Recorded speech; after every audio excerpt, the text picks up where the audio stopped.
하나님 말씀은 요한복음 12장 20절에서 33절까지만 보도록 하겠습니다. 신약성경 167쪽에 요한복음 12장 20절에서 33절까지 말씀 보겠습니다. 명절에 예배하러 올라온 사람 중에 헬라인 몇이 있는데 그들이 갈릴리 벳세다 사람 빌립에게 가서 청하여 이르되 선생이여 우리가 예수를 배우고자 하나이다 하니 빌립이 안드레에게 가서 말하고 안드레와 빌립이 예수께 가서 여쭈니 예수께서 대답하여 이르시되 인자가 영광을 얻을 때가 왔도다. 내가 진실로 진실로 너에게 이르노니 한 알의 밀이 땅에 떨어져 죽지 아니하면 한 알 그대로 있고 죽으면 많은 열매를 맺느니라. 자기의 생명을 사랑하는 자는 잃어버릴 것이요 이 세상에서 자기의 생명을 미워하는 자는 영생하도록 보전하리라. 사람이 나를 섬기려면 나를 따르라. 나 있는 곳에 나를 섬기는 자도 거기 있으리니 사람이 나를 섬기면 내 아버지께서 그를 귀히 여기시리라. 지금 내 마음이 괴로우니 무슨 말을 하리요. 아버지여 나를 구원하여 이때를 면하게 하여 주옵소서. 그러나 내가 이를 위하여 이때에 왔나이다. 아버지여 아버지의 이름을 영광스럽게 하옵소서 하시니 이에 하늘에서 소리가 나서 이르되 내가 이미 영광스럽게 하였고 또다시 영광스럽게 하리라 하시니 곁에 서서 들은 무리는 천둥에 울었다고도 하며 또 어떤 이들은 천사가 그에게 말하였다고도 하니 예수께서 대답하여 이르시되 이 소리가 난 것은 나를 위한 것이 아니요 너희를 위한 것이니라. 이제 이 세상에 대한 심판이 이르렀으니 이 세상의 임금이 쫓겨나리라. 내가 땅에서 들리면 모든 사람을 내게로 이끌겠노라 하시니 이렇게 말씀하시면 자기가 어떠한 죽음으로 죽을 것을 보이심이로라. 아멘. 제가 아는 지인이 목사인 저에게 가끔 불교 강연의 동영상을 보내줍니다. 이걸 보라는 건지 도전받으라는 건지 모르겠지만은 가끔 봐요. 그래서 어떻게 진리와 좀 다른가 이렇게 연구하기도 해요. 지난주에는 정토회라고 하는 곳에서 강연을 한 그 불교 강연을 듣고서 제가 오늘 여러분에게 조금 말씀드려볼까 합니다. 한 불자가 이제 그 청년 자매인데 스님에게 이렇게 질문을 해요. 제가 좀 적어봤어요.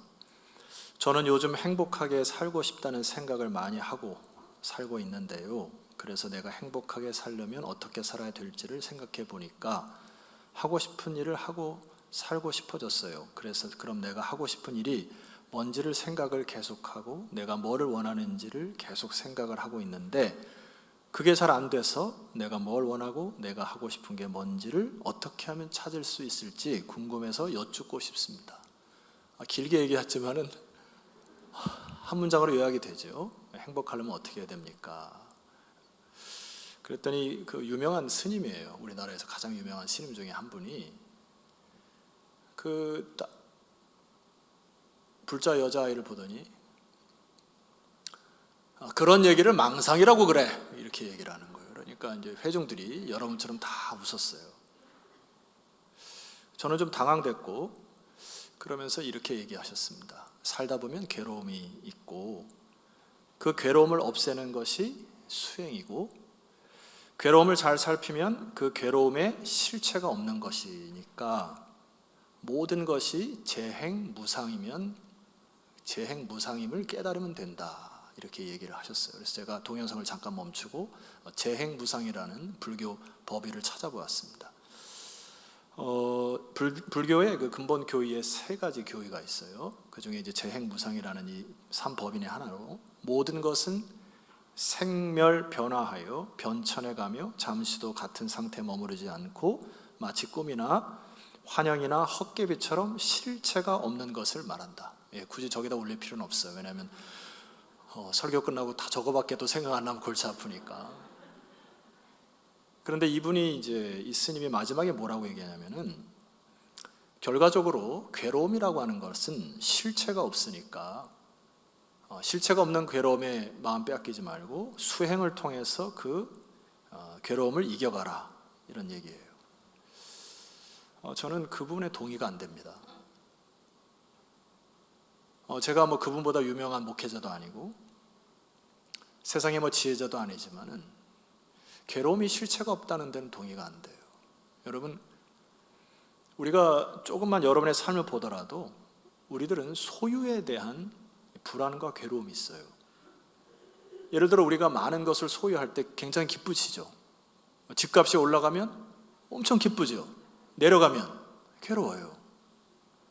우리 주변의 이 괴로움과 불안의 요소는 늘 상존합니다. 내가 어떤 것을 얻었을 때 기쁘지만 잃었을 때는 괴로워요. 또 하나의 관점이 있습니다. 우리는 능력의 한계에 대하여서 굉장히 불안하고 괴로움이 많습니다. 저는 이제 어느덧 중년이 됐습니다. 중년이 돼서 이제는 원고도 포인트를 늘려야 돼요. 눈이 잘 안 보여서 이제는 포인트를 좀 늘려야 되는 시기가 왔고, 중년이 되면 몸이 좀 이 말하면 여러분 좋아하시는데 샥신이 쑤셔가지고 버스 탈 때도 힘들고 뭐 할 때도 굉장히 불편해요. 그러니까 이 능력의 한계치가 떨어지면 굉장히 괴롭습니다. 이대로 젊음이 끝나는 것인가, 내 인생은 이대로 하얀 길에 접어드는 것인가 하고 우리는 자연스럽게 괴로움에 빠집니다. 한 가지 더 생각해 볼까요? 소유라든지 이런 능력의 한계를 뛰어넘어서 우리가 정말 괴로운 것은 자아 자체의 상실감을 느낄 때, 뭐 단적인 예로 가까운 사람이 죽음을 내 옆에서 겪었을 때 괴롭습니다. 왜 이런 고통이 찾아왔는가? 세상에 무엇으로 이 불안과 괴로움을 이길 수 있을까요? 질문할게요. 여러분이 당하는 고통과 괴로움들 저마다 다를 건데 여러분의 의지로 이길 수 있습니까? 여러분의 힘으로 결단하면 이길 수 있습니까? 아니면 불교에서 얘기하는 것처럼 수행을 하면 그 괴로움의 근원을 말라버릴 수 있습니까? 저는 많은 것을 공부는 못 해봤을지라도 사실 이 질문에 대한 대답의 결론은 저는 알아요. 우리의 괴로움과 불안과 공포는 수행으로 해결할 수 없습니다. 이것이 성경의 진리예요. 수많은 철학자들이 이 부분에 대해서 연구를 하죠. 키에르케고르라고 하는 실존주의 철학자가 있습니다. 이 키에르케고르라고 하면 딱 떠오르는 단어가 있어요. 죽음에 이르는 병, 이분이 만드는 단어인데 이 죽음에 이르는 병이 뭘까요? 한마디로 절망입니다. 우리 인간은 절망 속에 살아갈 수밖에 없는 거예요. 제가 단서를 하나 달지요. 죄의 무게에 죄에 속해 있는 자들은 절망 속에 살아갈 수밖에 없어요. 제가 단서라고 말씀드렸습니다. 사도 바울도 이렇게 고백해요. 오호라 나는 곤고한 사람이로다. 이 사망의 몸에서 누가 나를 건져낼 것인가? 자, 진단을 합니다. 나는 굉장히 공고하다. 아마 예수님을 인격적으로 만나고 그가 부활의 신앙을 회복하기 전까지 그는 굉장히 율법적으로 살았는데 그것이 너무 힘들었던 거예요. 그래서 애를 쓰고 힘을 썼는데 속에는 텅 빈 공허한 것만이 있었다. 그래서 그것을 뭐라고 표현하냐면 사망의 몸인데, 그런데 이 믿음의 이 싹이 보이지 않습니까? 이 사망의 몸에서 누가 나를 구원할 것인가? 여러분, 절망과 인간의 괴로움은 수행으로 되는 게 아닙니다. 바깥에서 구원의 손길이 있어서 건져내야 살 수 있어요.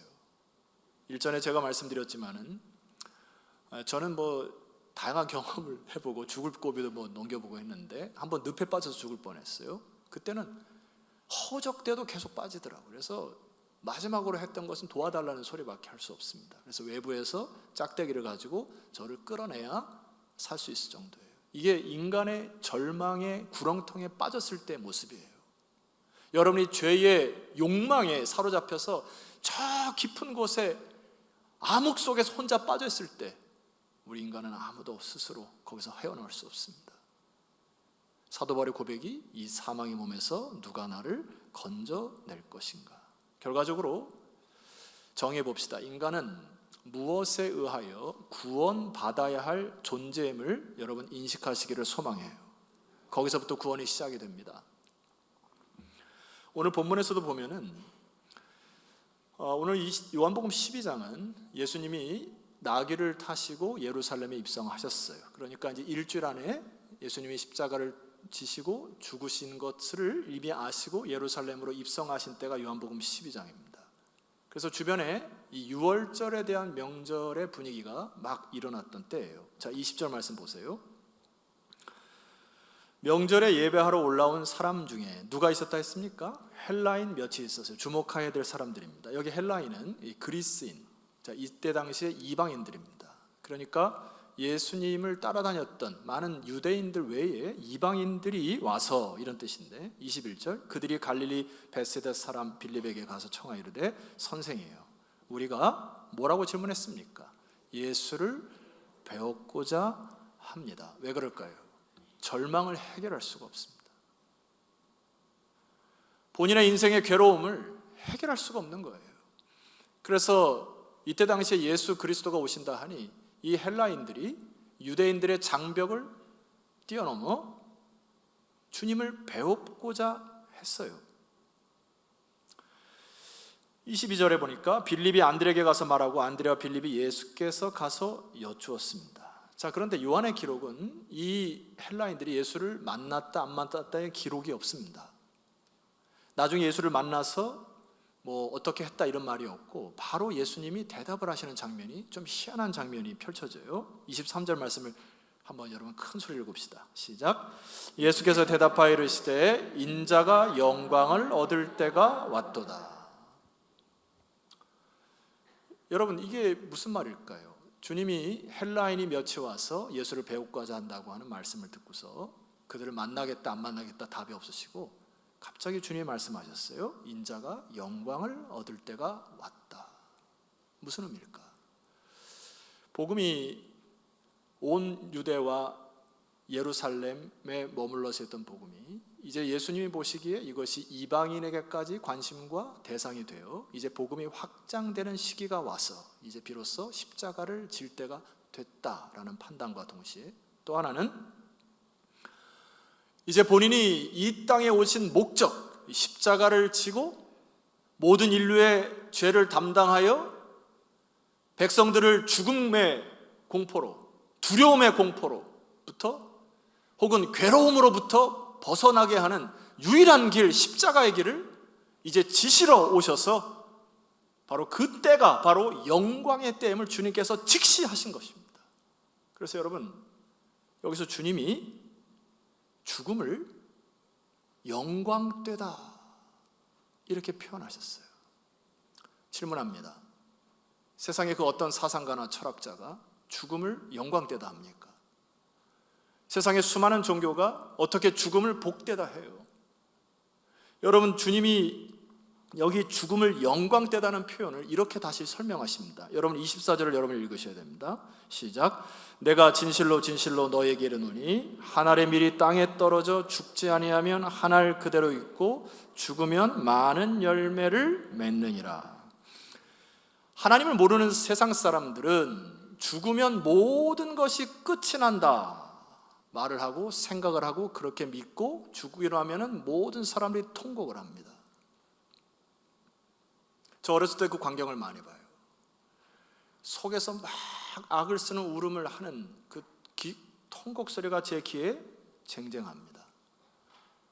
근데 여러분, 오늘 우리는 이 아침에 죽음을 재해석하셔야 합니다. 주님이 이제 십자가의 죽음을 앞두고 그것을 영광때다 표현하셨어요. 예수님께서 마지막 십자가에서 죽으시면서 하신 말씀이 뭘까요? 다 이루었도다 하셨습니다. 자, 주님의 마지막 말씀에 따라서 우리는 죽음을 재해석하셔야 됩니다. 우리의 삶은 죽음으로 가는 것이 아니라 주님께서 그의 모든 삶의 완결과 완성의 종지부를 찍으셨듯이 나의 죽음은 나의 인생의 마지막의 완성과 완결편임을 여러분 믿음으로 바라보셔야 됩니다. 그래서 다시 한번 정의합니다. 죽음은 우리의 모든 것을 빼앗아가는 끝이 아니라 우리의 삶을 완결지어 남게 하는 것이다. 아멘입니까? 주님이 죽음을 재정의해 주신 거예요. 너희의 삶이 완성되고 완결되는 것이 죽음이다. 그런데 또 한 알의 씨앗이 떨어져 죽으면 많은 열매를 맺듯이 예수님께서 죽고 난 이후에 죽음으로 끝이 아니라 이제 부활하심으로 우리에게 부활 소망을 주셔서 이제 죽음 이후에 새로운 삶이 시작되는, 새로운 인생이 시작되는 것을 보여주셨어요. 그것이 단적인 예가 저와 여러분입니다. 왜 그렇게 얘기하는 줄 아세요? 예수님이 죽으셨으나 예수님의 말씀과 진리를 붙들고 2000년이 넘도록 수많은 사람들이 예수님에게 영향을 받고 진리를 받고 영생을 얻어 하나님의 이름으로 이렇게 모여 하나님께 예배드리는 여러분들이 하늘의 밀이 땅에 떨어져 죽어 많은 열매를 맺는 결과물이 여러분들이십니다. 그래서 죽음은 끝이 아니에요. 새로운 시작입니다. 그래서 성도 여러분, 죽음을 두려워하지 않기를 주의 이름으로 축원합니다. 주께서 정복하셨고 우리에게 새로운 인생을 허락하셨고 우리가 이제 남은 인생을 여러분 방향을 바꾸셔야 돼요. 내가 오래 사는 게 목표가 돼서는 안 됩니다. 내가 이게 인생이 주어지는 이 생 동안에 내가 무엇을 남기고 내가 죽은 이후에 나의 말과 행동과 나의 신앙이 후손들에게 다음 세대에게 어떻게 영향력을 줄 수 있는가 여기에 포커스를 맞추셔야 돼요. 주님이 그렇게 돌아가셨고 부활하셨기 때문에. 그래서 주님이 우리에게 어떻게 인생을 살아갈지를 알려주십니다. 제가 25절부터 좀 자세히 여러분에게 풀어드릴 텐데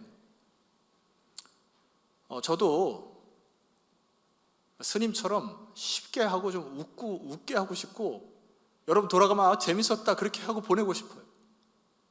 그건 망상이야 그리고 괴로움은 실체가 없는 거야 이러고 그 없는 것처럼 살아 이러면 마음 편할 것 같아요. 근데 성경의 진리는 그것이 아닙니다. 보세요. 25절입니다. 여러분 한번 같이 읽어봅시다. 시작. 자기의 생명을 사랑하는 자는 잃어버릴 것이요 이 세상에서 자기의 생명을 미워하는 자는 영생하도록 보전하리라. 일단 부담돼 이 말씀이. 여러분 부담 안 돼요? 볼펜을 갖고 계신 분들은 생명이라고 하는 글자에 글을 쫙 꺼보시면 좋겠어요. 제가 이걸 설명을 드려야 이해가 갑니다. 여기 생명이라고 하는 단어는 헬라어의 푸시케라고 하는 단어예요. 이 푸시케라고 하는 단어는 육적 자, 본성적 자, 인간의 마음, 개인의 인간성, 심리학적으로 하면 에고라고 하는 단어인데 이 자아를 뜻하는 거예요. 그러니까 인간의 그냥 이 본 모습, 육체의 모습 그대로의 그 자아입니다. 그리고 또 하나 줄을 끄셔야 될 것이 그 맨 마지막에 보면 영생이라는 단어 보입니까? 그 영생이라는 것이 같은 생명을 뜻하는데 여기에 영생이라는 단어는 다른 단어로 쓰여 있어요. 조회라고 하는 단어로 쓰여 있습니다. 이거는 우리 인간이 갖고 있는 푸시케, 내가 지금 여기 육을 가지고 여러분의 설교하는 푸시케를 뛰어넘어 영원한 생명을 주시고자 하는 하나님의 놀라운 메시지인 것입니다. 이거를 좀 쉽게 풀어드릴게요. 메시지 성경에 이렇게 기록되어 있습니다. 현재의 목숨에 집착하는 사람은 그 목숨을 잃을 것이다. 앞에서 이야기 든 것처럼 우리 인간이 여러분들이 소유욕으로, 집착으로, 개인의 능력의 한계치로 계속 그것을 살아가다 보면 시간의 한계 속에서 여러분이 갖고 있는 소유는 다 잃어버릴 것입니다. 여러분이 얻었던 것, 재물, 여러분의 능력, 스펙 다 없어질 거예요. 이 세상에서. 부정할 사람 있습니까? 푸시케, 내가 인간의 몸으로 힘쓰고 애썼던 것들은 다 사라질 거라고요. 성경이 그 얘기를 하는 겁니다. 자, 그러나 성경이 뭐라고 얘기해요? 자기의 생명, 푸시케를 사랑하는 자는 잃어버릴 거고 이 세상에서 자기의 생명, 푸시케, 육적인 본성, 개인적인 자아, 육적 자아를 미워하는 자는 영생하도록 보존하리라 했는데 메시 성경에 보면 이렇게 되어 있습니다. 그러나 앞뒤를 재지 않는 사랑으로 그 목숨을 버리는 사랑은 참되고 영원한 생명을 얻을 것이다. 이게 바로 십자가의 사랑이잖아요. 저와 여러분을 향하여 주님께서 목숨 버려 사랑하셔서 주님은 죽으셨지만은 오늘 저와 여러분에게 사랑으로 남으셨잖아요.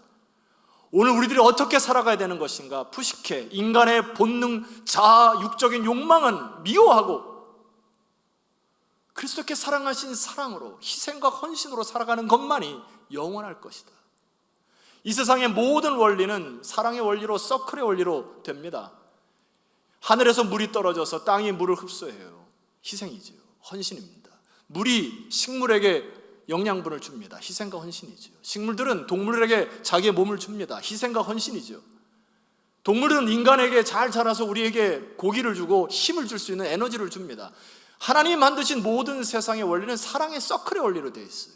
희생과 사랑과 헌신, 섬김, 이것이 생명을 살게 하는 힘과 에너지인 것입니다.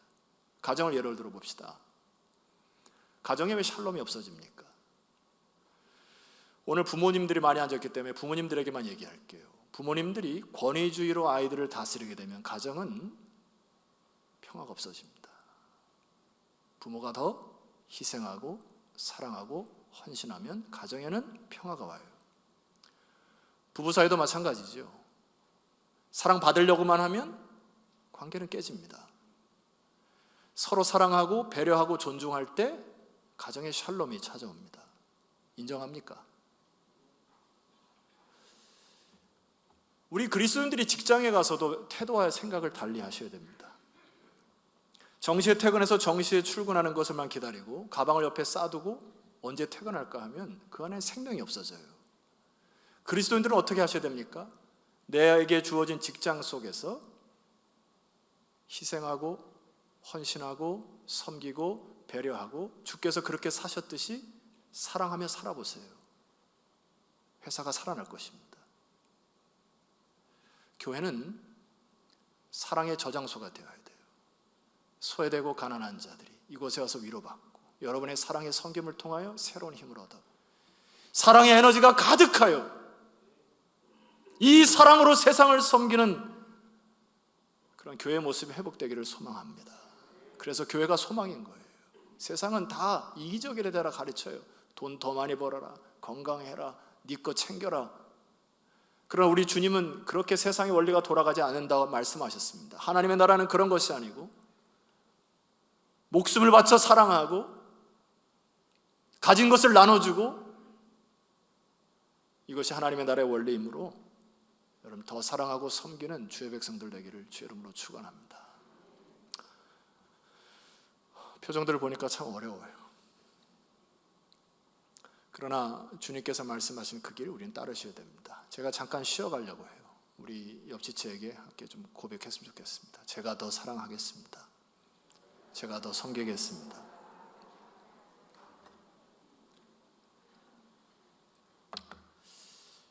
예, 사랑받으면 얼굴이 피잖아요. 예? 자, 주님이 이제 제가 결론적으로 여러분들에게 몇 가지만 좀 부탁드릴게요. 우리가 이 세상을 어떻게 살아가야 되는가? 자, 26절 보세요. 사람이 나를 섬기려고 하면은 뭐 하라 했습니까? 나를 따르라고요.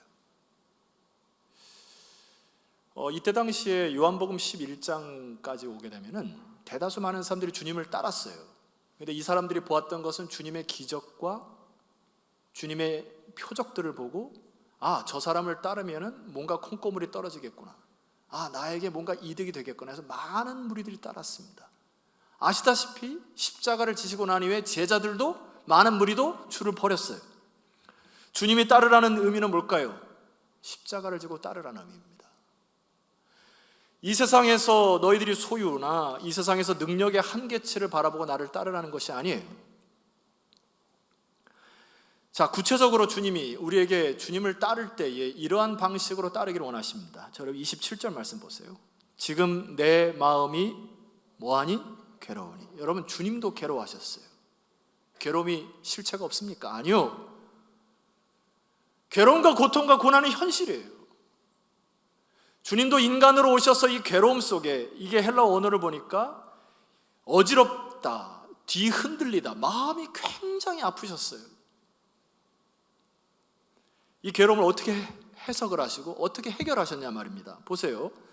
지금 내 마음이 괴로우니 무슨 말을 하리요? 하면서 방향을 바꿉니다. 아버지요, 나를 구원하여 이 때를 면하게 하여 주옵소서. 누구에게 매달렸습니까? 아버지요, 하늘에 계신 아버지. 여러분, 우리의 괴로움과 절망을 이길 수 있는 비결이 여기 있는 것입니다. 삶의 현장에서 우리에게 진리를 허락하신 하나님 아버지 앞에 고통과 괴로움 속에서 아버지 하고 부르짖는 여러분 되었으면 좋겠습니다. 그래서 하나님의 능력을 간구하셔야 되죠. 그게 바로 기도의 씨름이에요.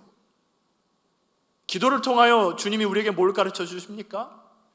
27절 하반절 보세요. 그러나 내가 이를 위하여 이때 왔나이다 하고 아버지의 뜻에 순종하기 시작합니다. 기도하지 않은 사람들은요, 아버지의 뜻을 몰라요.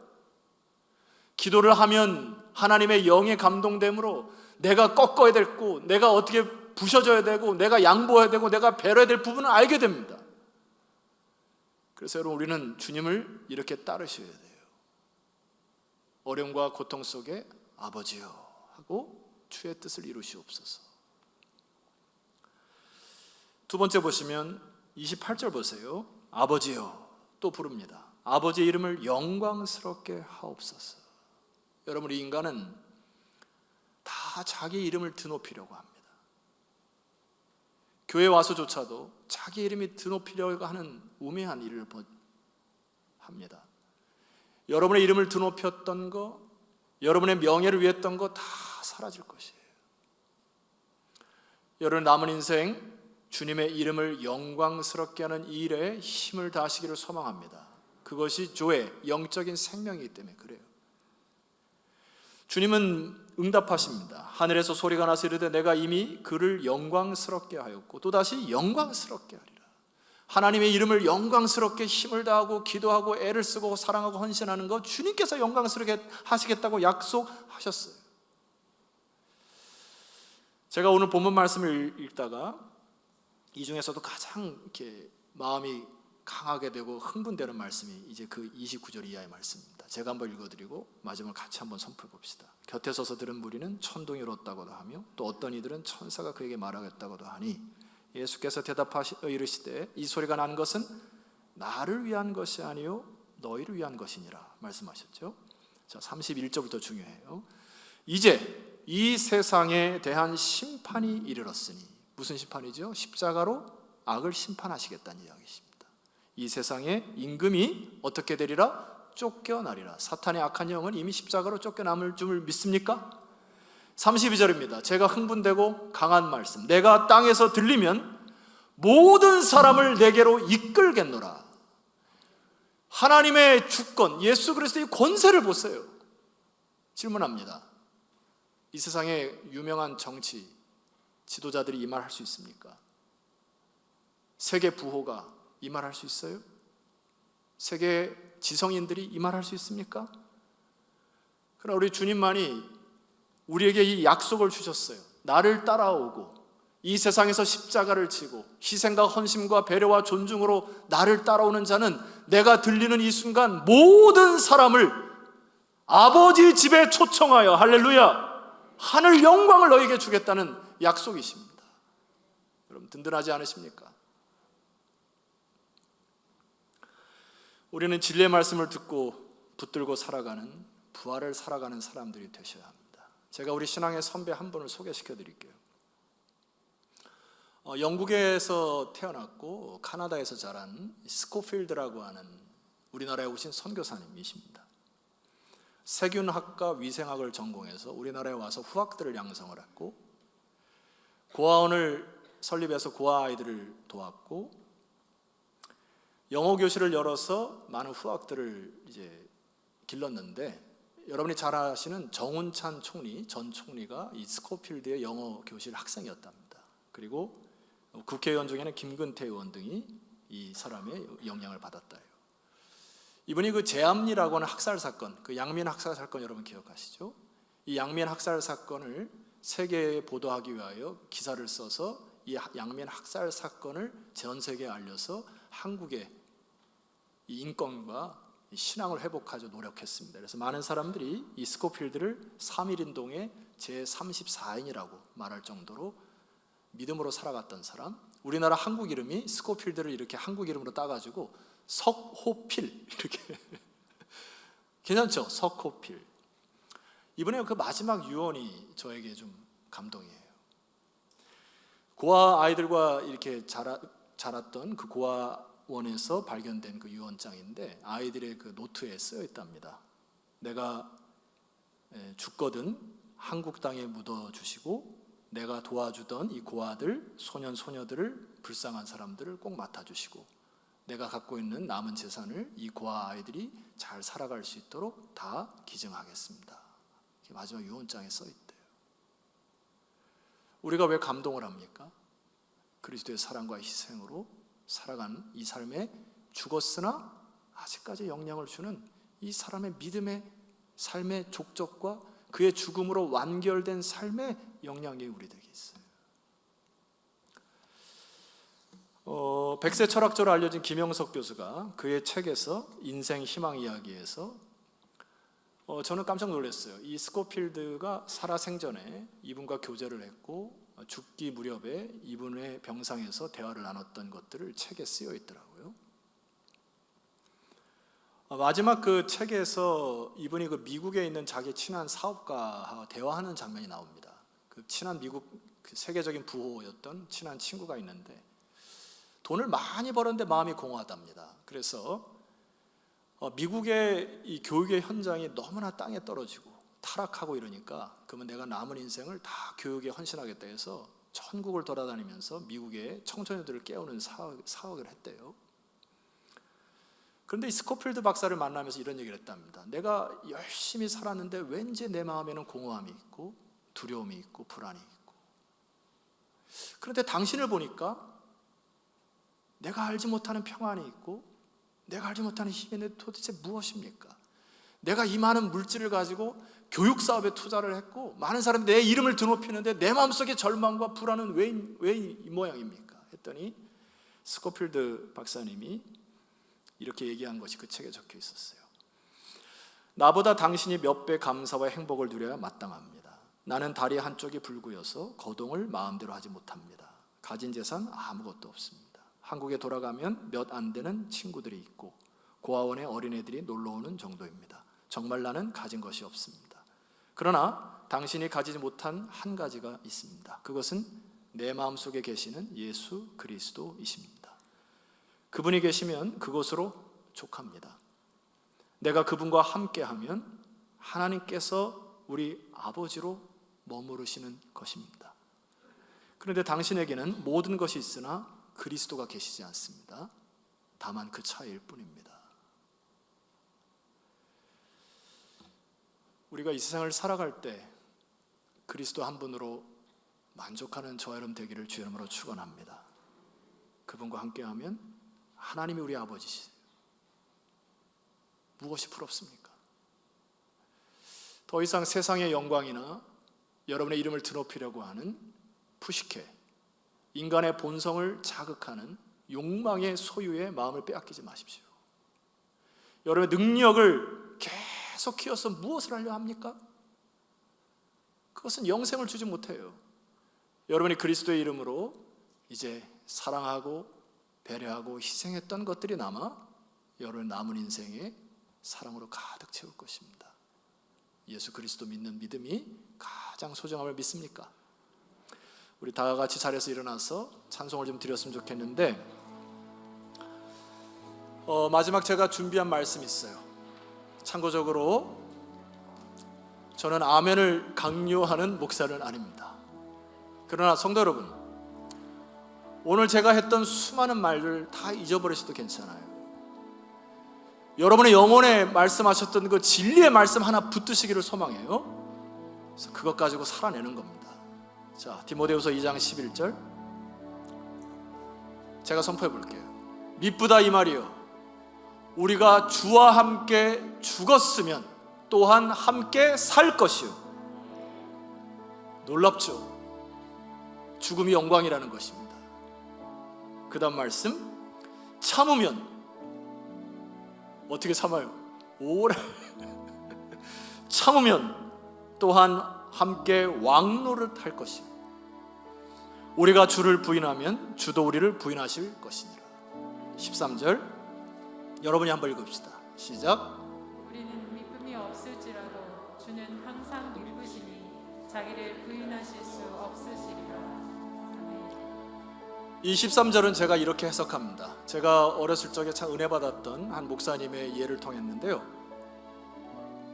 어렸을 때 이렇게 어른과 아이들이 손을 잡을 때 아이들이 손을 놓아도 부모는 손을 놓지 않아요. 소풍을 갈 때 이게 바로 언약 관계입니다. 13절에 보니까 우리는 미쁨이 없을지라도, 우리는 주를 배반하고 때로 손을 놓고 베드로처럼 주를 부인할지라도 믿음 안에 있는 자는 주는 항상 미쁘시니 주님 우리를 손을 꽉 붙들고 계시니 할렐루야. 주님의 신실하심과 그분의 정직하심 때문에 우리는 영생할 수 있는 것이죠. 이 말씀 붙들고 여러분 이 시간에 성령이 이끄시는 분 가슴에 손을 얹고 오늘 선포되어진 진리의 말씀 하나 붙드십시오. 여러분 마음속에 새기세요. 그리고 이 말씀 붙들고 기도합니다. 하나님, 주께서 걸어가신 그 길 저도 따르겠사오니 사랑과 헌신과 희생으로 이 세상 살겠사오니 주여 새로운 힘과 믿음을 허락하여 달라고 우리 시간에 함께 합심하여 마지막으로 기도하며 나아가도록 하겠습니다. 기도합니다.